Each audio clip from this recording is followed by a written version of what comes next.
Are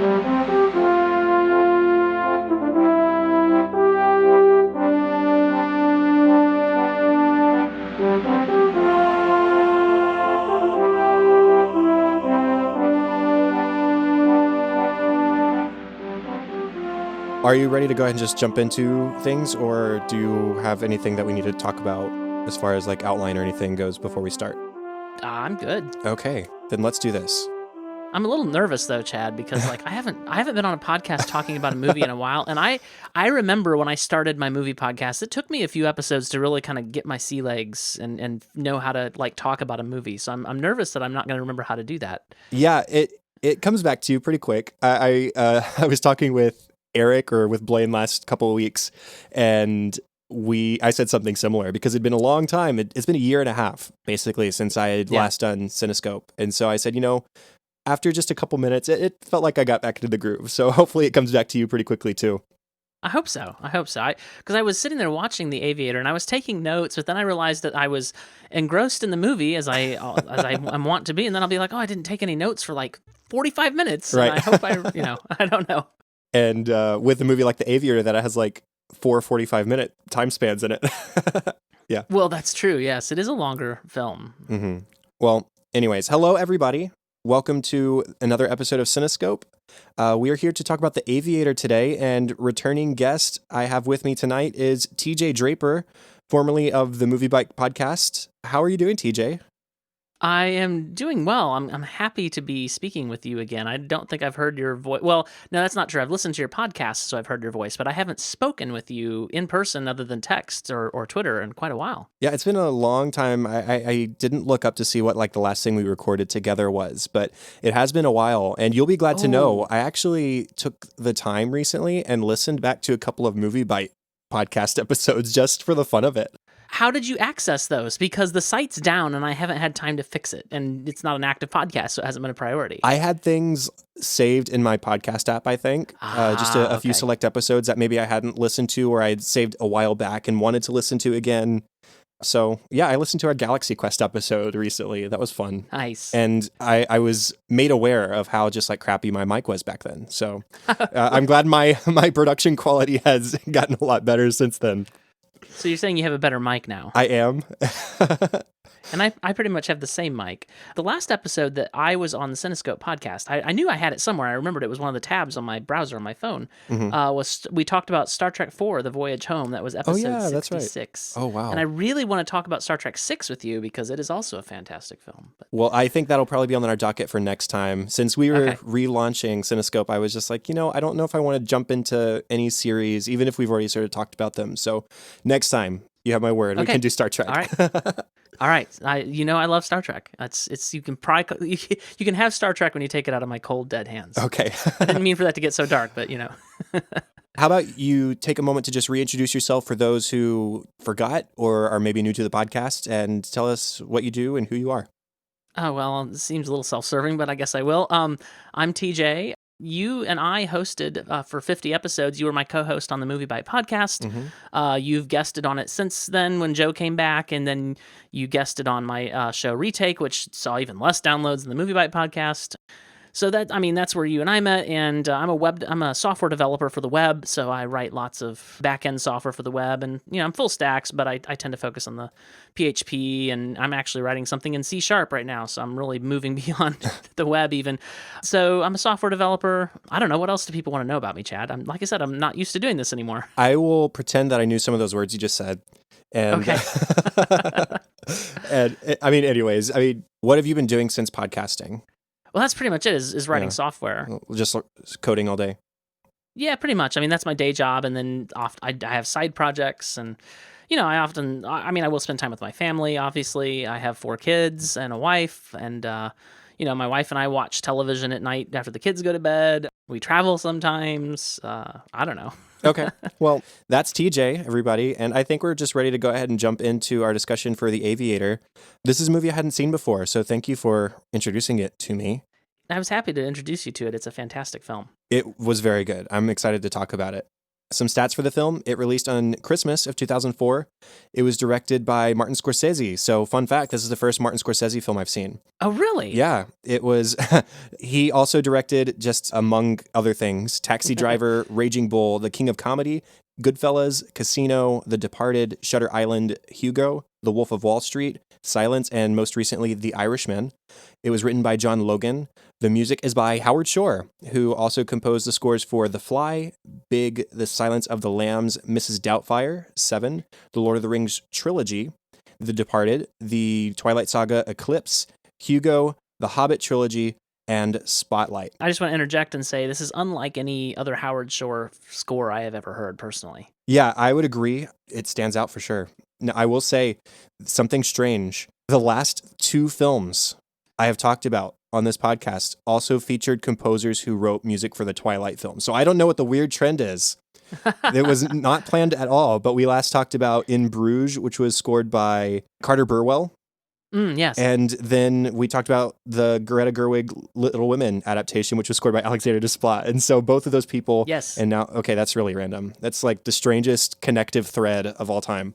It really is. But the Twilight Saga, say what you will about it, the first film does not have good music, and then the other films do. I think they have pretty good music. So there you go. Carter Burwell and Alexander Desplat both do great work. Yeah. And the movie does star Leonardo DiCaprio, Cate Blanchett, Kate Beckinsale, John C. Reilly, Matt Ross, Alec Baldwin, Alan Alda, Ian Holm, Danny Houston, Gwen Stefani, Jude Law, Willem Dafoe, and Adam Scott. I had completely forgotten Gwen Stefani was in this film, I just want to say. When she appeared on screen, I'm like, wait, is that Gwen Stefani? Oh my goodness. See, I don't think I know Gwen Stefani even well enough outside of this film to recognize her. I didn't realize it was her until I looked up the cast list. I was like, oh, that was her? She's okay. of a different era. I think it's established you are younger than I am, and it's just a little bit different era. Yeah, just a little bit. She was famous in the 80s when I was growing up. Gwen Stefani was? Yes. Oh, yes. Are you thinking... what? Maybe 90s. Maybe 90s. Okay, yeah, I'm thinking more 90s. No Doubt was... Well, 69, I mean, yeah, probably 90s. Yeah. Okay. Yeah, I probably Anyways. have my dates off just a little bit. When you're a kid, it blurs together a little bit. Yeah.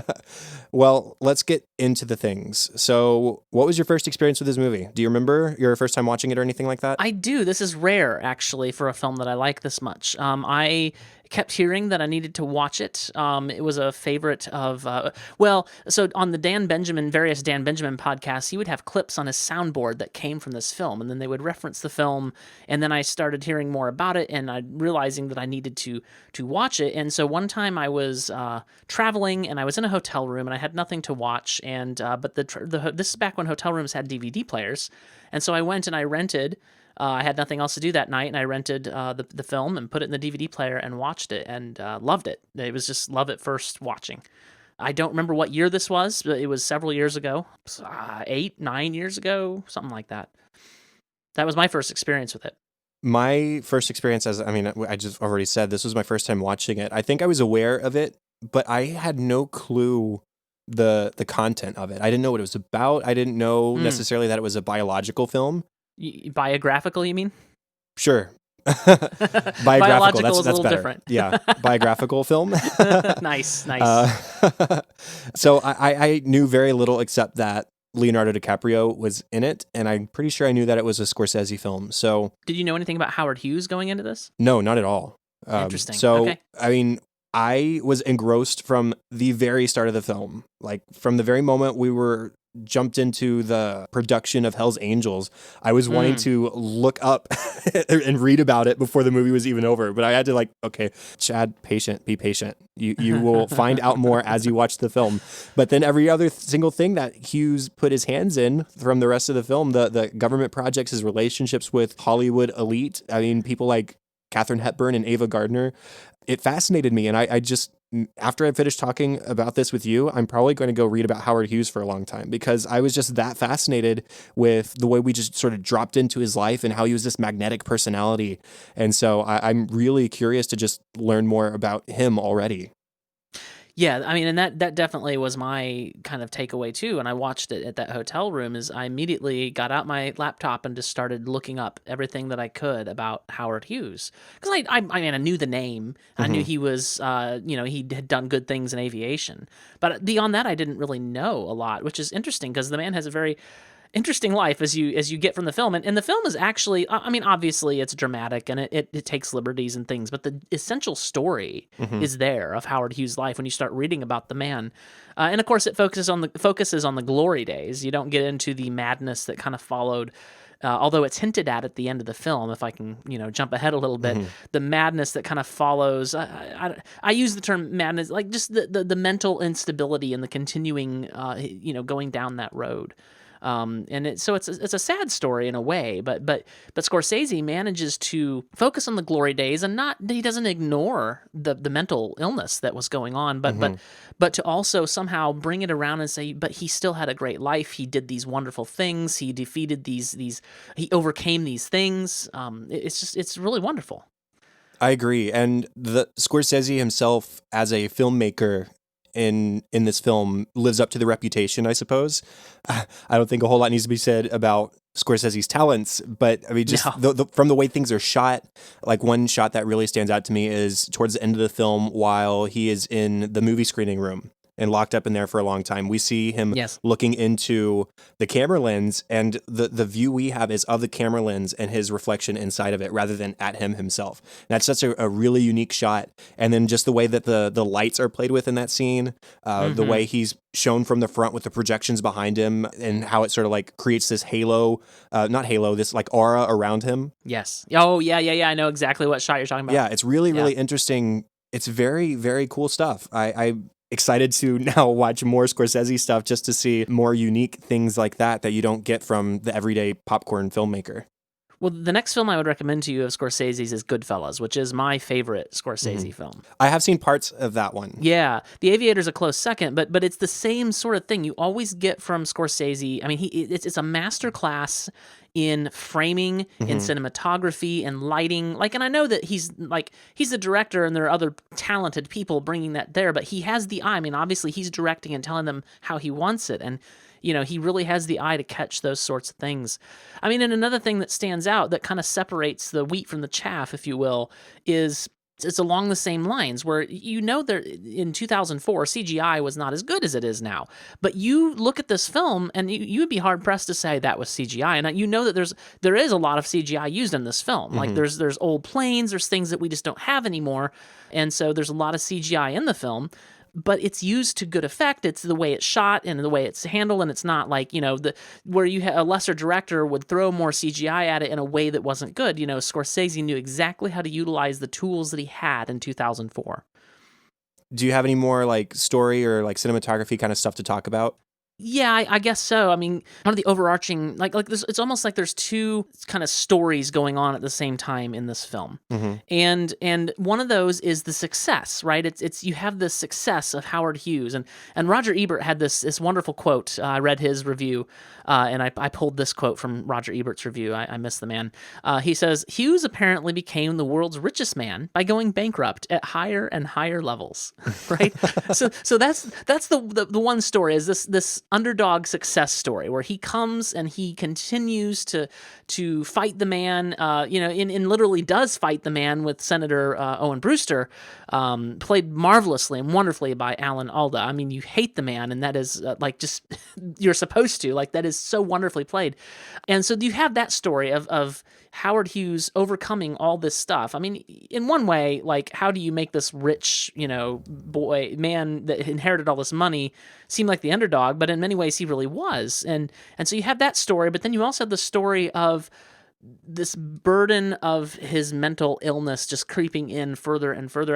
And even, I would say, if he were alive now, it would be identified as mental illness. I don't think it really was at the time because there wasn't as much of a focus on that, but it's so clear reading about him and then watching this film how it's even more that he overcame in order to be as great as he was. And the film focused on the glory days, and so it kind of ends with a hint towards, he gets stuck on that phrase, way of the future, way of the future, way of the future. And it's kind of this, you know what? and he kind of looks at the camera at the end and smiles, and he says, "Way of the future." And it's like he's accepting of that. This was his life. He did good, and he's losing control of his mental faculties. So it's really these two stories playing against each other, right? The descent, but also the ascent. Yeah, that's a really fascinating way of putting it. The simultaneous like peaking the mountain and then the rapid descent thereafter. Yeah. Now, just to talk more about Hughes, at least as presented in the film as a character, what I loved about him is, at least at the start, everything seemed to come out of a desperate desire to sort of prove himself to be his own person. He wanted to separate his legacy from the tool company that his family had created back in Houston. He wanted to get away from that place that he saw as dirty and disgusting and prove himself to be Mr. Hughes, not Kiddo, not any other pet nickname that people had for him. He wanted to be Howard Hughes, filmmaker, Howard Hughes, Aviator. And that's definitely how it started. But then as his work on Hell's Angels came to completion and he started exploring more and more of the aviation side of things, it became more about his own passion and his own interest in aviation and furthering the industry. And so much of it seemed to come from personal ego. There were definitely things that he did where it was like he had this extreme confidence in himself, but I never at any point in the film thought it was just like stupid, undeserved confidence. Everything came from a belief in himself, a belief in his vision, a belief in his dream, and what he would accomplish and what would be accomplished by the progression of the art of aviation. And so I really like that part of his character. Yeah, you might almost say that in many ways he's the Steve Jobs of aviation in a lot of ways, which, you know, Steve Jobs did a lot of great work but was also a jerk, you know, and Howard Hughes could definitely be a jerk. And I wrote at one point, it was early on in the film, and he's in the club and he's hitting on this girl, and I wrote down, what a sexist pig, you know? Right. I mean, just because he could be a sexist pig and a jerk, and he could treat others poorly, but yet there was genius there. And I don't like to admit it sometimes, but it almost seems like often that those go hand in hand. Mm-hmm. And it's kind of frustrating in that way. A line that I wrote down pretty early on in the film also is when he's talking with Jack and he says, "Oh, well, let's just purchase TWA then." And, yes, and Jack says, "Are you sure you don't want to think about it for 5 minutes?" We got a tiger by the tail. Right. He's got a tiger by the tail. I don't want to let it go. And so that is really his mindset from the get-go and throughout his career is, this is my thought. This is what I want to pursue. Let's go for it full throttle ahead. To hell with money, to hell with this or that. This is what I want to accomplish, and I'm not going to stop until what I want has been accomplished. What I am trying to achieve has been achieved. Yeah, absolutely. The moment he is test flying the plane, this is just a particular moment that I really enjoyed. He's told not to worry about the record, the speed record, but then he looks over. He's got the headwind, and you get this look on Leonardo DiCaprio's face, and you see in that instant he decides, okay, I'm going for it. Like, I'm not supposed to, but I'm going to. And in that instant, it ends up going okay. Yes, he crashes it, but it's not a fatal crash. It's not an overly traumatizing crash to him. Yeah, he just cuts his foot. He just got a little scratch. But then obviously there's the later crash scene, which I was not expecting. I was kind of just like in shock watching that other crash scene where he is flying. It's a spy plane, and things just go wrong after so long in the air. It's just like this freak accident in comparison to that earlier time when the stakes were much higher because he had limited fuel and stuff like that.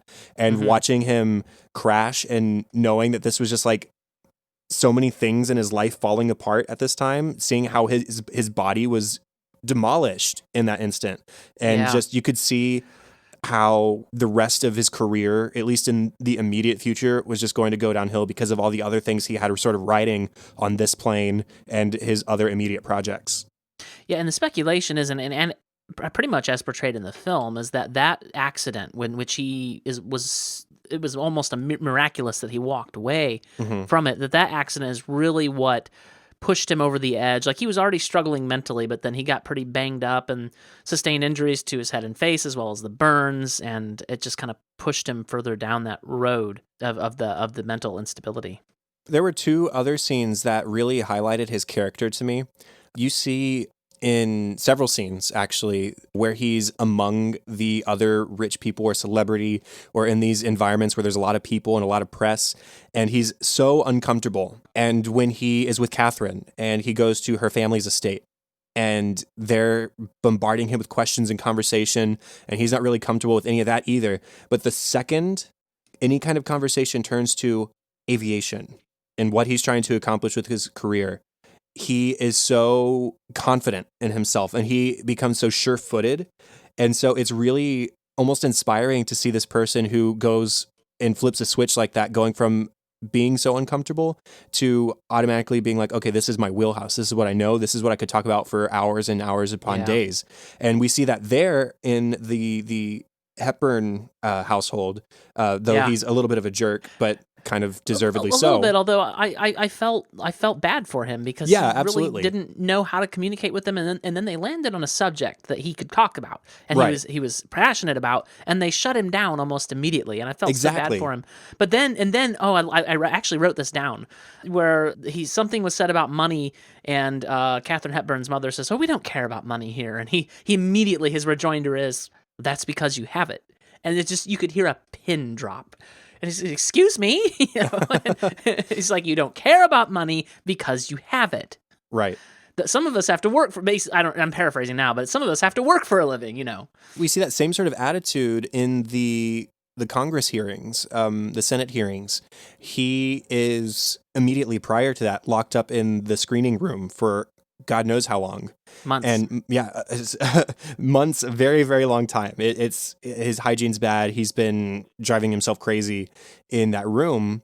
And then all of a sudden he comes out to the hearing and he's able to talk about, this is what I've accomplished. This is what I've done with my life. And here you are trying to strike me down for something that is not really the issue at hand here.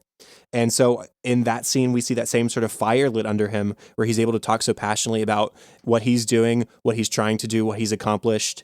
And I really like that part of his character too, where he's just, when it comes to the things that he is passionate about, the things that he's knowledgeable about, he is as confident as any person out there. Absolutely. And I really loved how, at least in the film, and who knows, if this is as true to real life. I mean, we do know that the hearings were considered a victory for him and that he really made Owen Brewster look bad in real life. But but who knows, like, to what extent that really happened, how he was able to transition, he was able to overcome his problems long enough to get out there and act like a human and really, stick it to him. Well, I was reading a little bit about it before we recorded. Apparently, in the next Senate election, he gave $60,000 to Brewster's opponent, and yes. He was able to get him out of office that way. Which, say what you will about money and politics and stuff, but Owen Brewster needed to go. It was pretty clear he was, right. as one thing that I read put it, he was the errand boy for Juan Tripp. Right. And that's pretty much borne out in the film as well. Since we've talked about Howard, do you have anything else to sort of say about him? Or I really have more to say about Leonardo DiCaprio now than I do about Howard Hughes. Okay, let's talk about Leo a little bit. I don't understand how he went so long without an Oscar, and particularly after this performance. I mean, the man is believable in every age range he acts, which is a pretty wide age range. So think about him at the beginning of this film, and part of it, of course, is makeup and the haircut and everything, but he looks like this young, carefree, and he's doing Hell's Angels as his first film, and he's so naive, and he goes up to Mayer and he asks him for the to borrow the cameras, and and well, we've got 24 and we need 26, which is unheard of at the time, and he's so young there and so believable. But then when you get to the end of the film and you look at him some 30 something years later, I didn't do the math, that may be off, but it is a chunk of change later. And he's so believable there too. And again, I know some of that's the makeup, but he's able to pull off this wide range of acting across the age spectrum. And he does not, in the beginning of the film, does not appear in any way ill or mad, and by the end of the film he does, and it's just such an amazing performance. And he never, it would be so easy when you're playing a character like this, it would be so easy to kind of go into caricature, and he never does. He rides that line so well, and it's just an amazing performance. It's impressive what he does with just his voice alone. You hear the Yes. difference in his age just in his voice from the Yes. beginning of the film to the end of the film. He's got this sort of rasp by the end of it. I can I imagine times when I have a rasp in my throat and I can't keep it. I have to clear my throat. But he maintains it for so much of the film. I mean, he's an actor, and so he's good at acting. And he did get nominated for the award for this film, but unfortunately, he did not win. Yeah, I can't. I just don't understand how he didn't win. Yeah. And it took him so long to get an Oscar. I mean, I didn't realize he was nominated, so I'm glad he got nominated because it's just so good. It's hard to overstate just how good he is in this film. And I cannot. It's to the point, Chad, where I cannot envision any other actor in this role. Mm-hmm.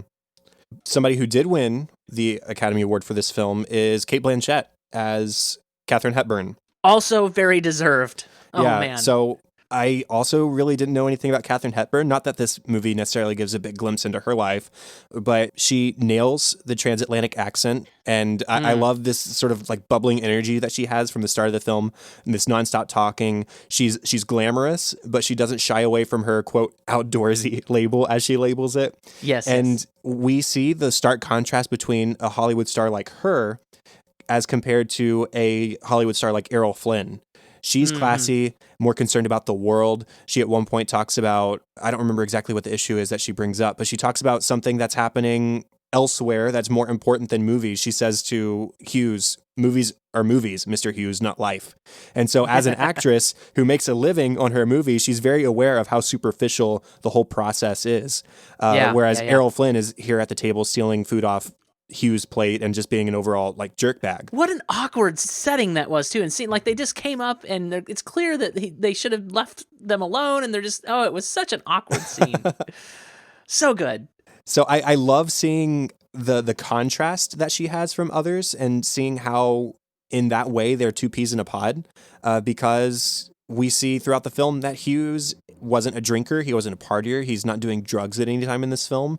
He orders glasses of milk or bottles of milk, which becomes important later. It does. So in that way, they're kindred spirits because they're both sort of antithetical to the whole Hollywood movie star rich person lifestyle. And as their relationship develops, you see the sort of unfettered support that she has for him in all of his endeavors, and the way she supports him, the way she comforts him when he comes home, says, I'm proud of you for the way he's accomplishing things that he set out to do. I really admire their relationship. And, he teaches her to fly, and she has that great quote that comes back later when she visits him in the screening room. She says, you taught me to fly, Howard. I'll take the wheel. Because that's when he first admits to somebody. That's when he first opens up and says, sometimes I see things that I know aren't there. I fear that I'm going mad. And so he trusts her, not only with that, but also the whole germ circumstance. They're in the cockpit, and he says, I wrap the wheel in cellophane because people have a whole lot of crap on their hands. You don't want to know about it. Yeah, you don't want to know. Right after that, he gets a milk for himself, and then he offers to share it, and then he takes a drink after she's had a sip too. So it's like, with her, the germs don't matter, which is a weird romantic thing, I guess. Yeah, and at least in the movie, I don't know about real life, but in the movie they had such chemistry, and they were so good together, and it was such a... Boy, I don't think I actually had any tears, but I was on the verge of being just like, oh man, when they broke up, and especially what a jerk Howard Hughes had become to her by that point. And I don't think at least as portrayed in the movie, I don't think Katharine Hepburn had didn't have some part in that, but it was just, it was sad to see them break up. Yeah, you have that hope watching that scene that she's trying to be straightforward with him. She's not beating around the bush. She's saying, okay, this is what happened. I'm sorry, but we're adults here. You need to know. This is me telling you. There's the information. And you hope that he's going to be mature about it and is going to be an adult about it, just like she was. And you also know that he's probably not going to. So it's still heartbreaking all the same. Yes, but very heartbreaking. Having her come back later in the film after seeing, they sort of ended things in a way that wasn't very... I wouldn't say unhealthy, but it was what's a word I'm looking for, TJ? How would you call the ending of their relationship? Fraught with difficulties? Yeah, there's not a lot of closure. It's just he's a jerk to her, she leaves, that's the end of it.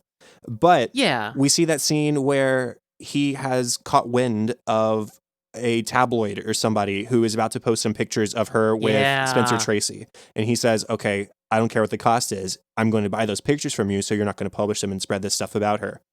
And at the end of the film, as he sort of sequestered himself in the screening room, she comes after having finally learned about this and is trying to thank him and trying to comfort him.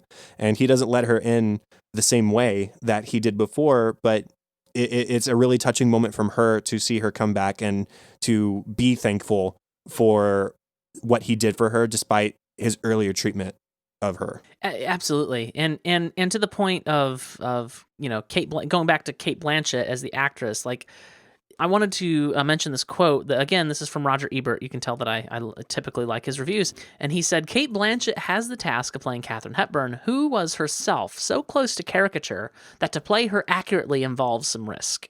Mm-hmm. And I think that's absolutely right. But again, if you know anything about Katharine Hepburn and you read some stuff and you see some stuff, like it really is kind of a pitch perfect performance. And you might look at it, and if you didn't know anything about Katharine Hepburn, you might say, oh, this is a little bit of a caricature, but it really, I think, is really good, and she does it so well. I have yet, Chad, to see a film. So I've seen some bad films with Cate Blanchett in the film, but I have yet to see Cate Blanchett not be good in the film. She's so good. Right. The first one that comes to mind when you say that is Monuments Men, which we actually talked about on Movie Bite several years ago. I've forgotten all about it. Yeah. And not a great movie, but she's in it and she's good as always. So, well, the one that I always bring up is Indiana Jones and the Kingdom of the Crystal Skull, which is a terrible film. I don't like anything about it, and yet I will watch it just to watch Cate Blanchett in that film. She's so good. I don't know if I'd ever talk about Kingdom of the Crystal Skull on Cinescope, but I do have affection for that film for different reasons, but that's a different conversation. Yes, that is. That's not the topic of Cinescope. Now, a couple other characters that I thought we could sort of lump together a little bit are the characters of Odie, who's like his chief engineer, and then Noah, who handles his finances. Do you have anything to say about either of those characters? Well, I don't actually know the actor for the first one, Odie, but his name is Matt Ross. Okay, I don't know him, but I will say Noah is played by John C. Reilly, who is a wonderful and very talented actor. And really, it's just a little bit more than a bit part, but every film or scene that he's in he's outstanding as always. And you feel bad for the man, just in terms of the story. You feel bad for Noah Dietrich because he's having to sift through everything that Howard Hughes tells him to do and figure out if it's good, if it's safe, or how he can talk him down, and sometimes he can't, and hold it together. And it seems like he did hold things together in real life, from what I can tell, and that's portrayed in the movie. Even though he had a hard time doing it, he got it done. And so, and again, just wonderful performance from John C. Reilly. And I wish I knew what other films the actor for Odie was in. And again, even less of a part, I think, than Noah in some ways, Noah Dietrich, but still a critical part to, I think, the success of Howard Hughes. What I admired about both of these characters is how they stuck by Hughes' side through everything, through the eccentricities, through the spending of money, through the numerous failures that came along with the successes. They stayed with him through it all. They both came on during the production of Hell's Angels, and they were both still with him at the end of the film in the 50s. Noah, especially, him sticking around, being in charge of this guy's money when he nearly drove them bankrupt many times, shows faith in the man and in the process. And even at the hearings towards the end of the film, he was by his side. He was there to show support for this man who, yes, has put him through some tough times. And yeah, they've had some scream matches over the telephone because Hughes was wanting to spend money that they frankly really didn't have to spend. And he was saying, okay, well, mortgage this, sell this, put this up for collateral. But he stuck by him because ultimately he knew that Howard was going to ride this thing out, success or not, but more often than not, the successes were the final result. Well, he went bankrupt at higher and higher levels. Right. So it wound up working out. And I looked it up just because I was curious. Noah Dietrich was in charge of the Hughes company, whatever it was called, until I think 1950s. But then he actually stuck with it and still had some hand in the operations and the spending until 1970. Yeah. So he stayed with him for a long time. Very impressive. Yeah. And as to Odie actually reminds me of me in some ways. And not that I'm somebody who worked with my hands and I'm an engineer in that way. I'm not engineering physical products, but I am a software engineer. And I'm not as imaginative or I don't always have the overarching vision. I get stuck in the details. And so I look at the character of Odie sometimes and I see this grand vision that Howard Hughes has, pushing him to do better. I want the rivets. It's completely impossible, but I want the rivets, to be completely flush so that this thing is smooth. I want, and so he's pushing Odie to be better and do better. And as a software engineer, sometimes I know that I need to be pushed. Like otherwise, I'll do it in the same old way, and it's not as good. And so that's the kind of how I identify with Odie a little bit in this film. Well, you also have that scene where they're working on the Hercules, and Odie is getting more and more and more stressed out about the time crunch and about the money involved. And he's saying, you have to decide on a wheel. And he's just freaking out at Howard, and he's able to calm him down. It's me. It's definitely me. He's able to calm him down and say, okay, don't freak out on me. Go take a couple hours off. Go see your wife. We'll get back to this. Things will be okay. And things are okay eventually. Speaking of that, I'm glad you brought that up. I meant to write this down. I don't think I did, but that's a great contrast too, and how great Howard Hughes was. And then immediately, same scene, Howard Hughes is the one who actually is breaking down, and he gets stuck on a phrase as he's wont to do. And show me the blueprints. Show me all the blueprints. Show me the blueprint. Show me the blueprint. Like he's got that mental illness thing that kicks in right then, just after he was so kind to Odie and told him he's the one that needs to take a break. It's going to be all right. And then he, of course, has that breakdown. It's just this contrast. And again, it's the dueling stories. What other characters do you want to talk about? One of the things that I, in my research, discovered is that Ava Gardner, he really did date Ava Gardner, but it appears that in the film, she actually becomes a stand-in for other relationships that Howard Hughes had that we didn't see on screen.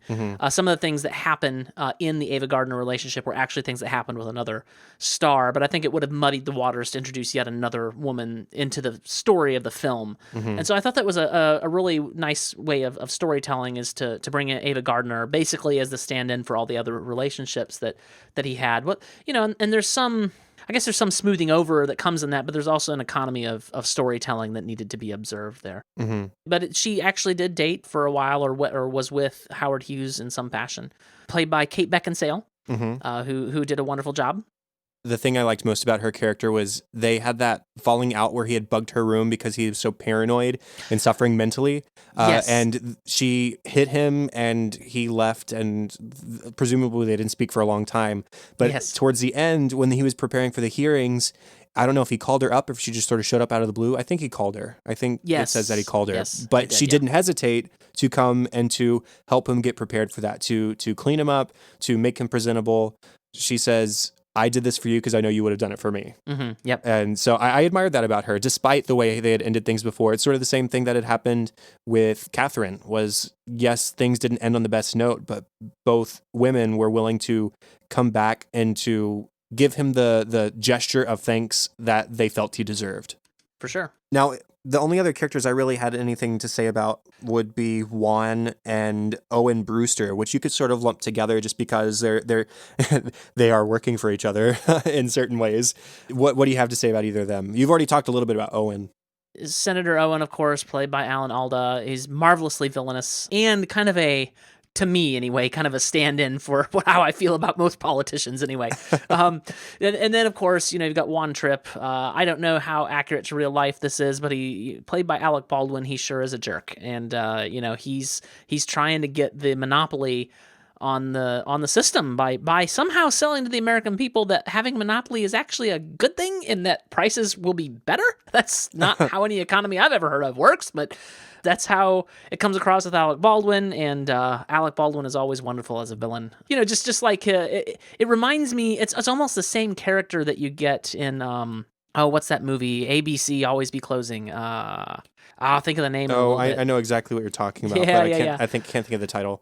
But yeah, I mean, just almost the same character as you see there. Third prize, you're fired. He does a wonderful job with this role. Yeah, I mean, that leads me into me saying that there are a lot of people in this movie that I didn't realize were in this movie.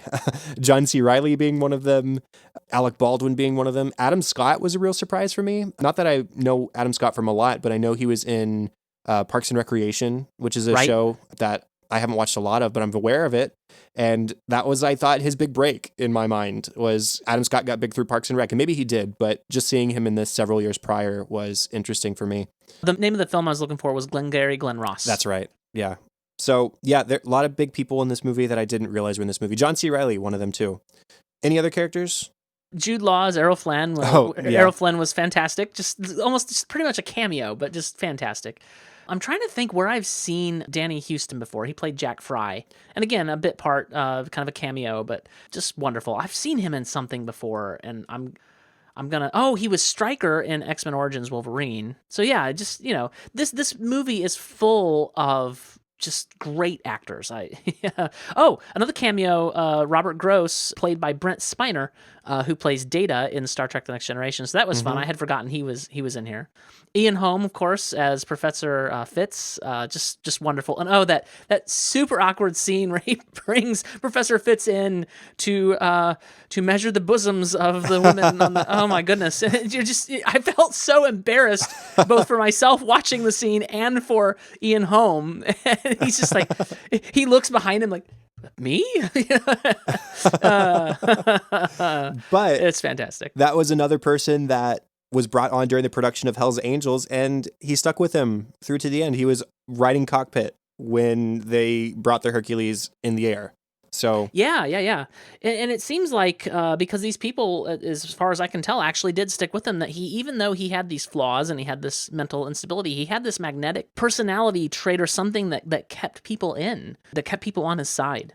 Yeah, whether it's what is he going to do next, what is he going to jump after next, or what can we accomplish next together, I think is just as compelling. Seeing his track record for success, seeing how he pushed the envelope and innovated, that would probably be an exciting team to be a part of, no matter whether you did fail, just because you're trying new things that hadn't been done before. And I'm just looking over the cast list here, like Willem Dafoe, like, he got these huge actors in to play these like bit parts, and it's a lot of fun. Yeah, being Scorsese has its advantages, I suppose. Yes, everybody wants to be in a Scorsese film, for sure. Now, music, I will admit that I didn't notice a lot of Shore's music just within watching the film, and so I'm excited to go back and listen to it separately. And I'll let you talk about it in just a moment. But the main thing I wanted to talk about as far as music goes is the repetition of the Moonlight Serenade by Glenn Miller. Do you think there's any significance to that track in particular? Because that was the song that played many times throughout that sort of highlighted, I guess, the obsessive compulsiveness of what Howard was going through. Well, I'll be honest, I'm usually one who loves film scoring, and I have a lot of film scores in my library that I listen to while I'm working all the time. Even though I think this music works for this film, I can't even pick out a melody from it right now. And I don't think it's that particularly great. Maybe if I were to listen to it on its own, I would feel differently, but it just doesn't stand out to me. And that can be good, but I tend to like film music that I can remember and like, that is memorable. And this, I just, like I said, I can't even think of what the music is in my head right now. Yeah, I couldn't pick out any particular melodic material either, but I think that sometimes, this is not often the case, but sometimes the mark of a good score is a score that you don't always notice, because that means it was used effectively. I have no complaint with the score in the film. Right. Especially considering this was hot off the heels of the Lord of the Rings trilogy. It's difficult to not compare Shore's music here to what he did there. And it's just a different animal. So yeah, I think he almost, because often Howard Shore's music does sound a lot like Lord of the Rings, especially the one Twilight film that he scored. There's a certain part where it's like, oh, the orcs are coming. Oh, no, wait, wrong film. And here, I think that because it was so close to Lord of the Rings, he knew, or maybe Martin Scorsese told him it can't sound like Lord of the Rings. And so he did something just completely different. And it sounds nothing like you honestly, I don't hear any Howard Shore in this film, so that's very interesting. Well, let's go ahead and go into our final discussion section, which is the relevance or the takeaways or the themes. Now, this is always a little bit more challenging when you come to a biopic like this, because it's real life. And so there's not always lessons to be extrapolated from a person's life. But I think there's a few things that stood out to me. First off, being just the value of hard work, of effort, of taking risks. There's plenty of that in this film, and you see sometimes where it doesn't pay off, but you also see a lot of times where it does. Yeah, for sure. Also, putting faith in the right people. We talked about at least 3 people who stuck around once they were in Mr. Hughes' employ for various reasons. Who knows what they were thinking, but they did stick around for the ride. And so I think there's something to be said for putting faith in the right people, because those people help you to achieve your dreams if you pick the right people in your life long enough. Yeah. Yeah. Do you have any other sort of takeaways, or like maybe just like, maybe not themes or anything like that, but just things that you get from the film?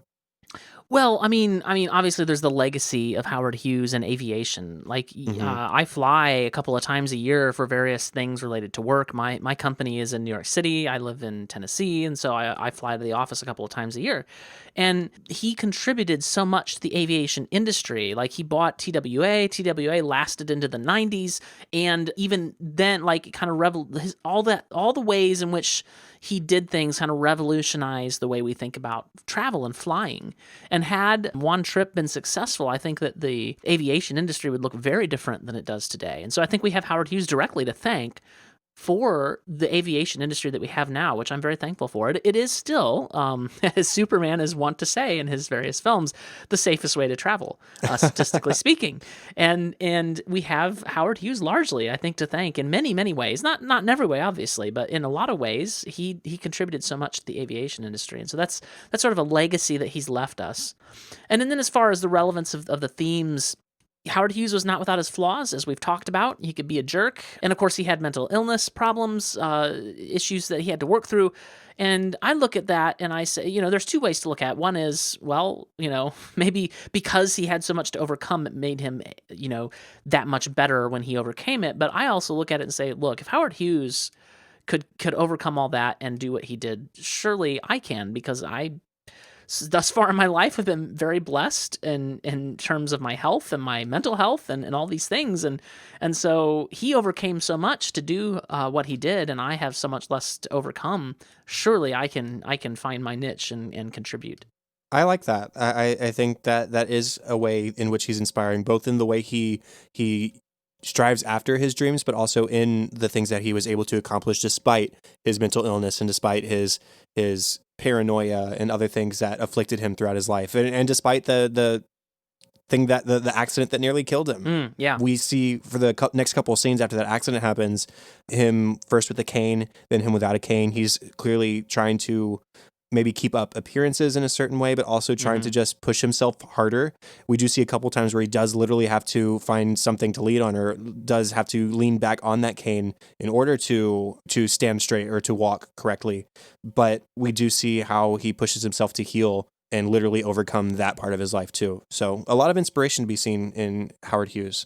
And then, as I've mentioned, one of the things that resonates with me is just how he was able to overcome the corruptness of Senator Owen and One Trip, and whether it was really the victory in real life that it was portrayed in the film, where people are cheering as he walks out. Like, I just I love it. I love to see Owen Brewster's career going down in flames. It's just amazing. It is a very satisfying scene. Any other sort of final thoughts about the film, or does that just about wrap it up? Oh, one thing that I missed in my notes, if I can go back, 2 things actually. When in the making of Hell's Angels, I wrote down starting prop engines by hand on planes that big looks so dangerous. That's how they started them back then, is to get the motor cranking and to get things firing. And then so Hell's Angels was nearing $4 million, way over budget, which was the most expensive film made for a very long time, accounting for inflation. In today's money, it would be $61,550,658. That's $4 million back Goodness then. gracious. So that, I mean, certainly there are movies made for more than that now. Rise of Skywalker was $275 million. So $61 million, though, is a pretty decent size budget, even still, depending on the movie. And so that was accounting for inflation and the difference in currencies of the 1930s to today. It's pretty amazing. Yeah, that's pretty staggering. I'm sure that a lot of the footage they showed us was the actual footage of the film. And I mean, I was very impressed by a lot of what we saw. That it was certainly an ambitious project, and I'd be curious to see some of that. Now, the film industry, they glossed over this in the film, but the film industry was very different back then, and there were actually 2 people who lost their lives in the making of that film.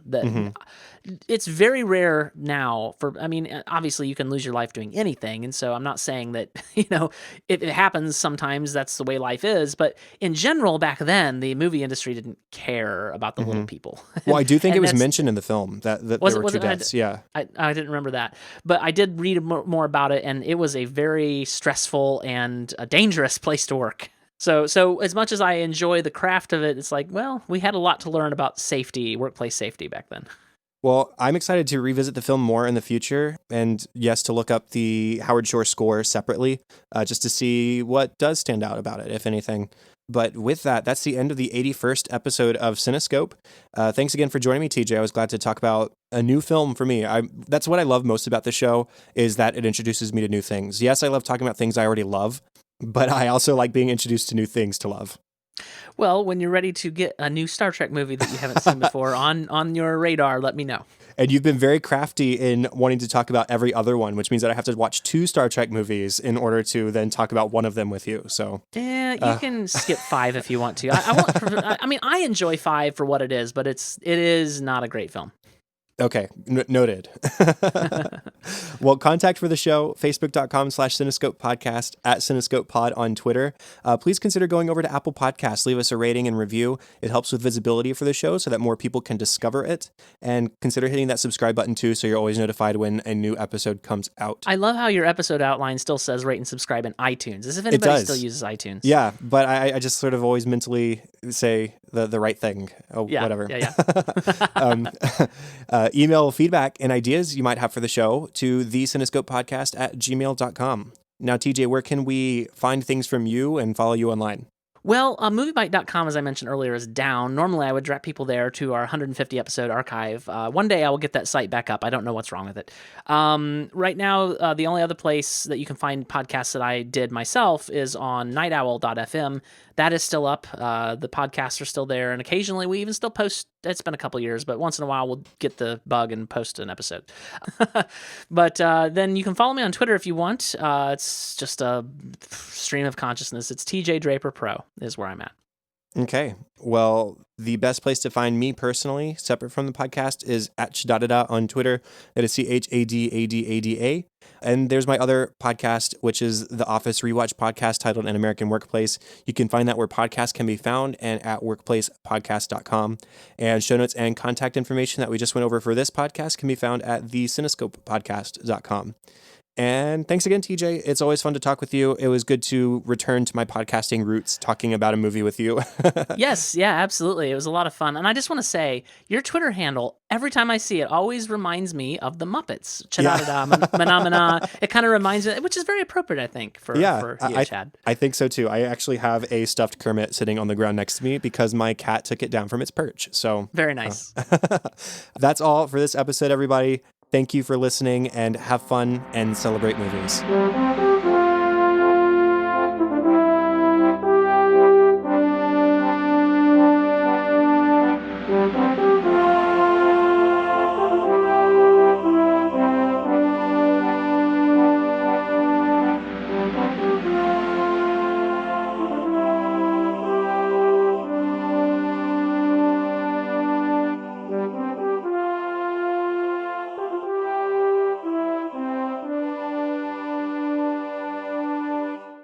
Have you heard of this app called TV Time?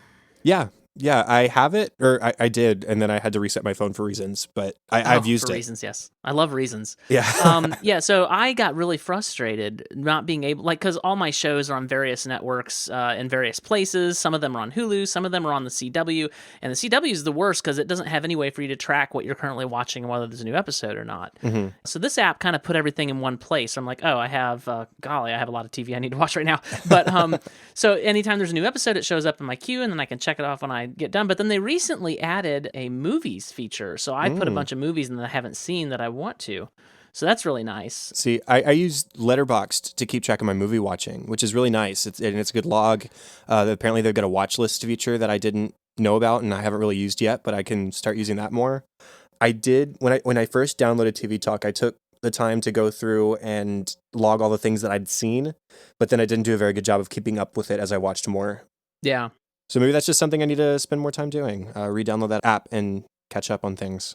There is. I don't use it because nobody else I know is on TV Time. But there is except for one person. There is a social aspect to TV Time. So if you get back on TV Time, you can see what I've watched, and I can see what you've watched. Okay. Well, anyway, maybe I'll look into that. Yeah. Well, real quick before you talk a little bit about yourself, just to reintroduce yourself, are you excited about Picard?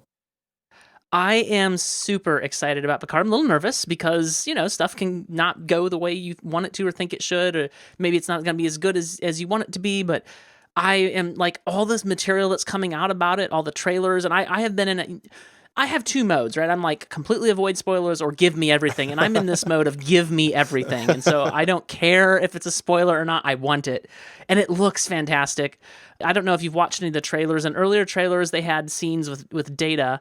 Whether that's a spoiler or not, I don't know.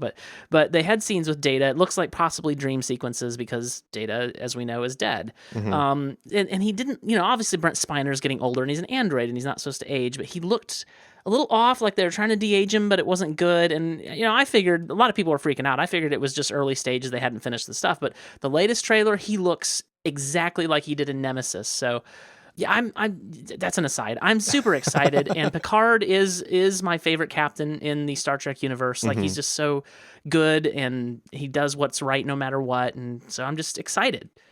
Well, that's good to hear. I recently saw a trailer and I was like, oh, that's coming this soon? It's like a week away at this point. Tomorrow. As we're recording, it's tomorrow, Chad. Yeah, so... I don't know when this episode releases, but this is Wednesday, January 22nd. It releases tomorrow, January 23rd. Well, I'm excited for you. As everybody knows, and as you know, I am way behind in my Star Trek watching, and I probably figure that Picard is not the best place to just jump into the universe. So no, I would not recommend it. I can put together a list of Next Generation, even though I love the original series movies that you and I have talked about. The Next Generation is my Star Trek. Like, that was being made and coming out when I grew up. So, and it just sort of resonates with me. And even now I'll watch an episode and it's just so, with exceptions, of course, as any, long running series has. It ran for 7 seasons. You'll find duds. But in general, you can sit down and watch a Next Generation episode and it's still so good, especially once you get to the 3rd season and beyond. So... Well, I'll get around to them eventually. It's on my list, as I've often said to Star Trek and other things you've mentioned. It was fun, TJ. I will be sure to have you on in the near future. Yeah. And if you ever have a current release movie you want to talk about, let me know and we can squeeze you in for that too. Because I'm trying to do that more often. So. Okay. If you haven't talked about Rise of Skywalker yet, we could probably talk about that. Possibly. You don't sound too excited. I liked Rise of Skywalker. I did not love Rise of Skywalker. Same. I feel like it would unfairly turn to me complaining about it, even though my overall thoughts are not 100% negative. Yeah, it's interesting because I enjoyed it. I had tears at various parts. Lots of tears at one point. But yet I do feel like they could have done better. Yeah, I loved The Last Jedi. Like, top 2 Star Wars for me. That's what's so frustrating. And what I really find frustrating is people saying, oh, this undoes everything in Last Jedi. I didn't find that at all. There's one thing that happens in Rise of Skywalker that's almost like a little bit of a finger to Last Jedi, but it's such a throwaway thing and it makes no difference. And it's almost like we just did that because people want us to do that. Well, everything else flows out of The Last Jedi. Yeah. Well, my initial reaction when I walked out was that it was, he had done so much trying to quote fix The Last Jedi. I've sort of reneged on that a little bit because I've seen it a couple more times. But I don't understand that. But I still feel like the film was largely a reaction to The Last Jedi rather than a complete continuation of. Not 100%. And I said, I still liked a lot of Rise of Skywalker. But the first time I watched it like sat like a brick in my stomach for like a week because I was just so disappointed in what could have been. But then the next 2 times I saw it, it improved for me. It's still my least favorite of the trilogy, though. It is my least favorite of the trilogy, no question. I did like it the first time I saw it, and I liked it better the second time, but it is still my least favorite of the trilogy. And I hate to say it because it's the same way that the original trilogy worked out, but the middle one is the best. Now it's different where I like Return of the Jedi better than A New Hope, and I like this one. I like the first one better than the third one. I feel like it's being unfairly maligned. But I do agree that I don't think that JJ was a reaction to The Last Jedi. I think the hiring of him was, but I don't think his story was. I think his story is pretty good. I have some quibbles with bringing back Palpatine. And not only did they bring him back, I guess we're doing an impromptu whatever here. A little bit. Not only did they bring him back, but they asked us to just buy it in the opening crawl. That bugged me a little bit. And you have Poe's line, somehow Palpatine returned.